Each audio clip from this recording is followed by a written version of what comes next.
A day in my life as a working student. December na nga at marami ang nagki-Christmas party na. Kaya kami ay nagplano na rin para sa Christmas party namin. Hindi nga maganda ang pakiramdam ko dyan pero pinilit ko na lang, minsan lang kasi ito mangyari. Pagdating nga ng mga naka-assign sa pagsugba ay inumpisahan na nilang lutuin ito. Habang nagsusugba pa nga sila ay nagpalaro muna ang TL namin. At ito nga nag-umpisa na siyang mag-instruct kung ano ang mga dapat gawin sa first game.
Tutukan sila.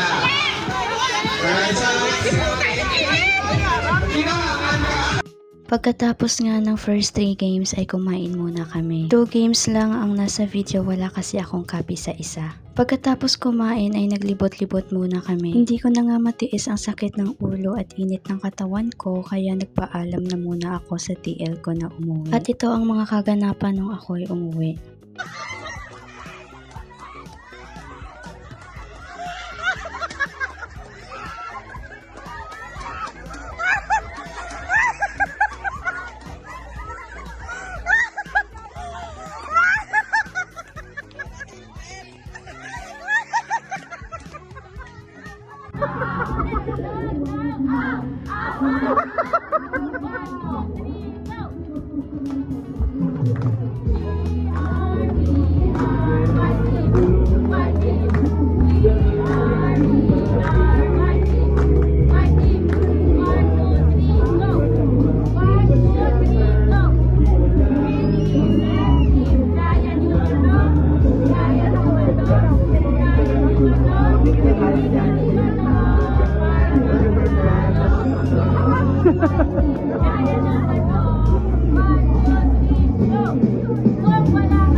And that's all for today, guys. Bye!